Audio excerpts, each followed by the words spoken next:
Hello everyone on YouTube, welcome back to LM Simulation. Today we're doing something a little bit unusual. So instead of doing your typical simulation, train simulator, ship simulator, train sim world or anything like that, we are here in a different type of simulator. This is a signalling simulator. So this is essentially like a real life signalling simulator. It works in a very similar way to real life signalling, however obviously real life signalling is quite more advanced than this. There's a lot more to take into account, such as driver routings and signings and everything like that. It's a lot more, and today has been, both for me in real life, a little bit of a turning curve, an educating session on understanding this whole sort of simulator and how it works. So I used to play this quite a long time ago, probably about 5 or 6 years ago, but unfortunately they didn't have too much out at that time in terms of like a modern series. I don't like to do the old steam trains because there's a lot of faffing about that I'm not really used to, such as having to, send them to be refueled and watered and get coal on board. Various different types of signalling. It's a very different system. So I'm a big fan of the modern aspect of this, but I'm here basically to tell you about PC Rail simulations. Now, PC Rail essentially is a simulator. In the same way of SimSig is a simulator as well. We're not going to cover SimSig because I don't play SimSig. I much prefer PC Rail simulations for what they offer. And it basically gives you a high quality signalling simulator, and we're going to be doing some signalling today at London Paddington later on in this video. So do keep an eye out for that. But I just wanted to introduce you to this whole sort of simulator and what it offers you. So essentially, what it does is it launches up a signalling simulator thing. It starts you off at the start of a shift, and you'll work through that entire shift. If you pay for it, that is obviously it's quite an expensive bit of kit. Every single sort of area costs upwards of over £20. I'm not too happy to pay that. I'd much prefer if they had like a pay monthly program, like say you pay £10 a month and you got access to level 1, pay £20 a month, you get access to level 2 or something like that. A little bit better than just having to pay 20 to 30 quid per signalling session. So I'm just going to be doing a trial session today. It's all I ever do. It gives you about 10 to 15 minutes of playable activity time, and then after the 15 minutes you get told that your trial session's over. If you want to continue and do the full timetable, I believe it covers 24 hours usually. They have a whole 24-hour timetable in for each location. And if you are interested in that, then you can go ahead and pay for it, do your full order, but I've never done that, and I'm not here to tell you that you should. I'm just here to sort of explain how it works and what it is for you. So welcome to PC Rail. So PC Rail has various different places and different stuff in it, allows you to be able to sort of go into different areas and whatnot, and explore the different scenes that you can go ahead and do. They've got simulation series. They've got, as you can see on the screen there, modern, heritage, nostalgia specials, all different areas from Eastern, London, Midland, Northeastern, Northwestern, Southern, Western, Wales, Scotland, and even outside the UK. I haven't done anything outside the UK.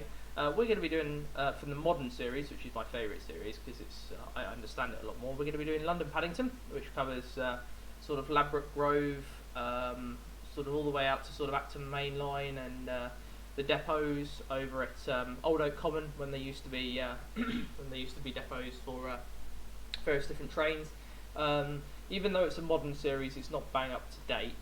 A lot of the modern series there are some quite recent ones, but there are a lot of ones like London Paddington that are set back in this is set back when Virgin CrossCountry used to operate from London Paddington, and that's quite a while back. But you still got your Heathrow Express, you still got your modern trains, so it's it should be good once we have a little session into it. So just wanted to explain what it is, how it works, so now you all know. I'll put a link in the description if you want to check it out. It's well worth checking out.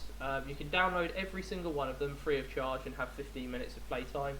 I don't think there are many that you will not enjoy. Obviously, they keep it up to date. For example, one of the most recent ones, Preston, set in 2020, is ones that I will have a look into at some point, and that'll be a lot of fun to be able to do. But today we're going to be doing London Paddington because London Paddington is something that I've enjoyed to do in the past, and yeah, we'll get straight into it and enjoy this this session with PC Rail. So without further ado, let's get into the simulator. Hello everyone and welcome to PC Rail at London Paddington. So this is essentially what I was telling you all about. Essentially this is what you'll get when you do fire up the signalling simulator, and everything should be absolutely just like this when you first fire it up. This is the free version, so I haven't paid for this, so you'll be able to see exactly what you get with your free trial. So the first things that you'll get is requests from the yard. These are requests from the carriage sidings and the TMD, basically to tell you that there's a train that wants to come onto the diagram and commence your signalling sort of routing. So I'm going to say yes to that. 5 Tango 22. It tells you all about this train, where it is, what speed it's going. It tells you it needs to go to Paddington platform 6. Now if I sort of go over here and scroll to the right, you can see that platform number 6 is over here. Now a lot of the times you can either route backwards, so you can route from platform 6 through to him, or you can route from him through to platform 6. It's totally up to you whichever way you want to do it. I'm just going to do it whichever way I feel is fit. The simulator will have its own sort of idea of where it wants me to send the train. I have my own idea of where that wants to be, so I'm going to send him across here. And essentially, in order to set the route, as you can see what I'm doing here, you just click on the signal to the next signal, and this one to the next signal, and this one to the next signal. So you click number 78, and we're going to take him through to number 30, and then 30 we're taking him through to platform number 6. So that gives him the route all the way through, and he's now currently 25 miles an hour heading out onto the main line. As you can see here, so Paddington's got 14 platforms, I say. It's got 14 platforms. A number of these aren't electrified. I think platforms 1 and 2 in this aren't electrified because this is quite an old version of Paddington. It's not the current version. The Royal Oak sidings are non-electrified, and the link line is non-electrified, and I believe this line here is also non-electrified. The only lines that are electrified are 3, 4, 5, 6, 7, 8, 9, 10. I think 11 and 12 aren't, and 13 and 14 aren't. You can find out more information about Paddington if you just go into the window, click the local information button, and it tells you absolutely everything about sort of how Paddington works and what platforms are fit for what capacity. So, for example, Heathrow Express usually uses platforms 6 and 7. You can see the platforms 6 here and 7 are rated for 11 coaches. Obviously, that's depends on what the consist is formed of. These capacities are reduced by 1 for each local and local haul train, as you can see. Also tells you all about the electrification. All lines in the controlled area are electrified, with the exception of Paddington's platform 1 to 2, which is the bottom ones down here. 12 to 14, which are the ones, as I said over here, 12 to 14. So 11 is electrified. The Royal Oak sidings, Link Line, and Paddington New Yard, which is the Marcon siding. So if you send 5 Tango 22 into the Marcon siding, he's going to get royally buggered. Anyway, so basically it gives you a bit of information about what the trains are, given their head codes and stuff like that, and obviously where they're going. You can see sort of where they're going, within these. So you get your 1 Alphas, 1 Bravo, 1 Charlie, 1 Foxtrot, 1 Echoes, all of that. Quite interesting to see. It gives you a lot more information than just that, though. So certainly very useful. This is going to be probably a lot shorter a video than I'd actually previously planned, because there's so much you can do in this, but I don't want to give too much away. I want to be able for you, the viewer, to be able to have a really good experience of this. So it's only going to be a quick sort of 10-minute look into what you can do. So as 5 Tango 22 is now heading down there, we've also got a train 2 Tango 22 that gets formed from him at 4:40, and then a train that comes from the up relief that terminates in Paddington platform number 12. So we're going to probably do all the way up to about 5:16 or 5:17. Once the 2 Sierra 04 has left, I'm then going to shut off the video and just to give you basically a good idea. That way we can signal about 8 or 9 trains, 7 or 8 trains. do quite a fair bit and show you how everything works, basically without spoiling it if you do want to get this. So I will give a link in the description to where you can purchase this simulator.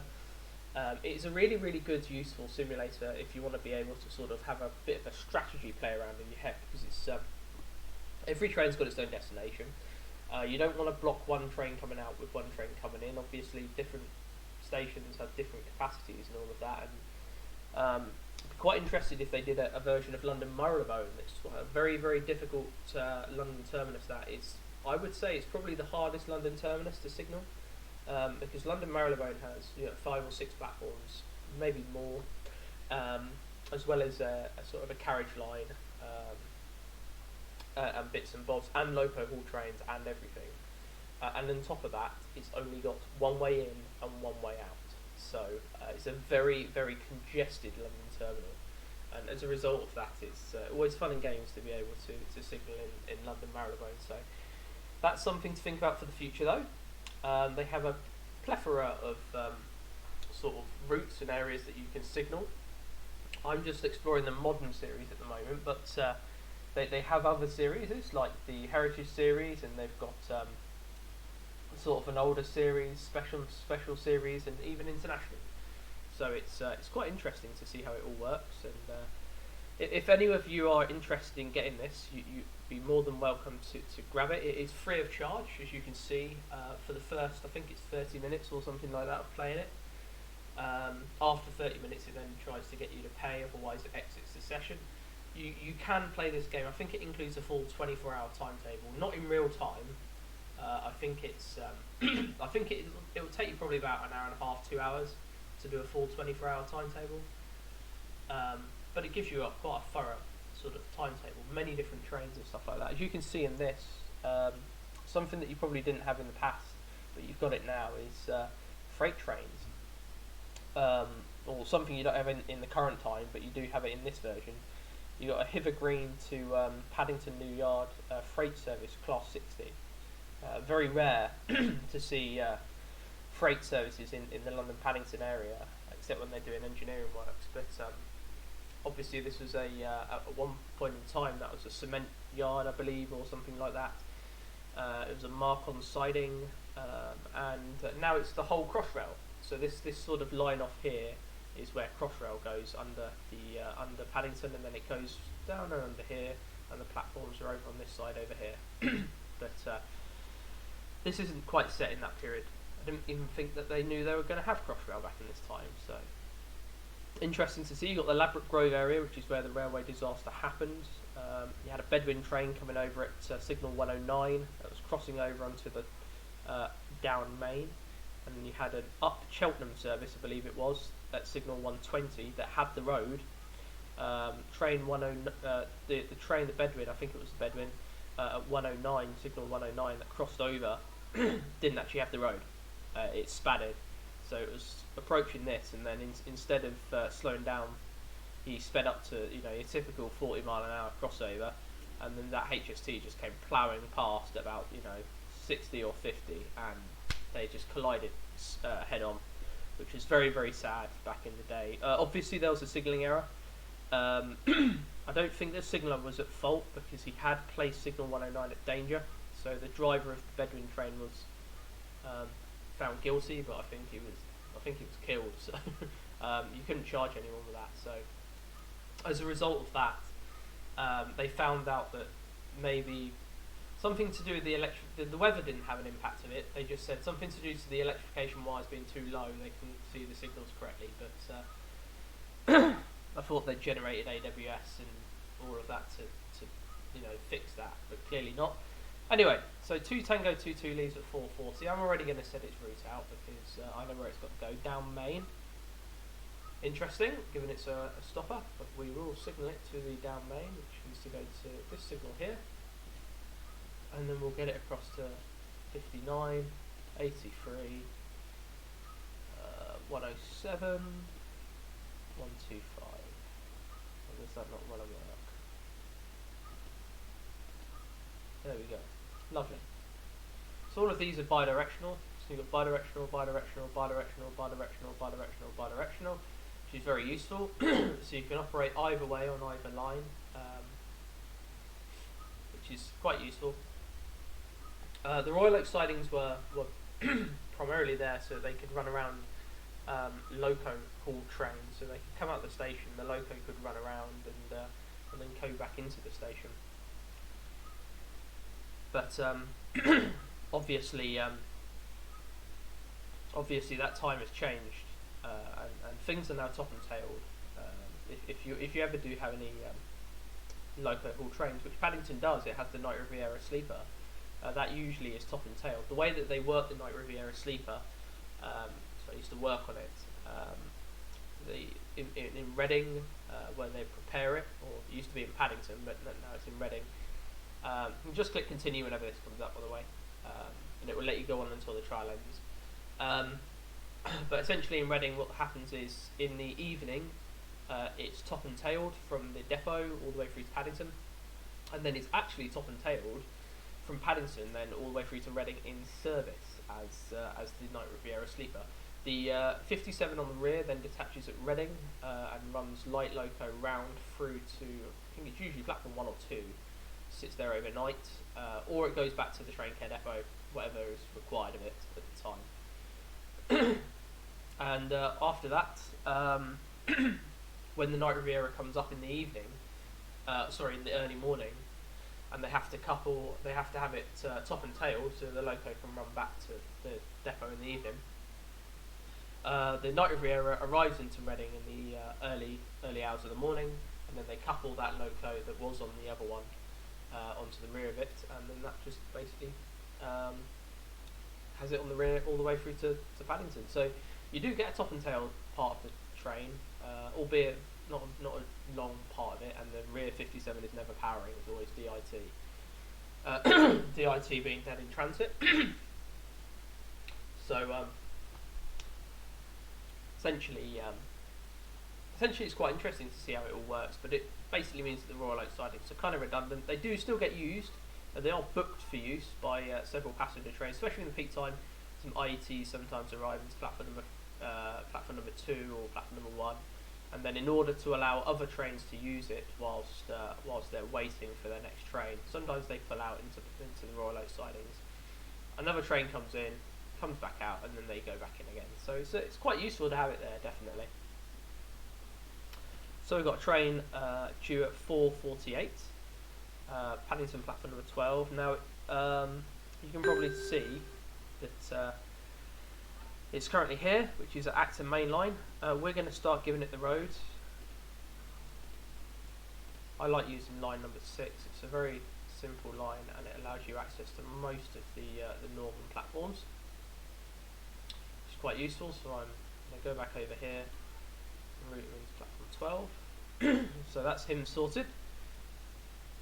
In fact, to be honest, it's just a little sort of view on what you can do and how the signalling simulator works. It does get a little bit more complicated. I will show you here. For example, you've got to split trains and stuff like that. If you are interested in doing it, then obviously be my guest. It's a really good, useful simulator in terms of providing the ability to split trains and have the ability to be able to work with multiple trains. It gets very busy, as you can see, as peak time approaches. You get lots and lots of different trains. For example, here you've got a train arriving, quite a few trains arriving in the space of sort of 10-15 minutes. So it does get quite stressful, I can tell you that. But in just to be able to give you a brief overview of how it all works, this is a fantastic simulator, and it offers everything that you could possibly need for the full 30 minutes, and you get a plethora of different areas to choose from, more being added all the time because it is still supported even today. So I will leave a link in the description for you. I don't want to go much further with this video, halfway because I'm quite ill at the moment, but also halfway because there's not that much more to show you, to be honest. But if you are interested in getting it, there is a link in the description. I do thoroughly recommend it. The other one is SimSig, which is also a signalling simulator in a very similar way. I don't know if SimSig has a free trial option just like this one does, but I prefer using this one anyway because it works for me. So Anyway, this has been PC Rail Paddington. There is lots of different ones available on the PC Rail website, so go have a look if you are interested. But in the meantime, I hope everyone has a lovely rest of your week, whatever you're doing. Thank you for watching this brief video this week, and I'll be back with my normal Train Sim World and Train Sim 2021 videos like normal in the next coming weeks. Well, thank you very much. Take care, and I'll see you in the next video. Ta-ra.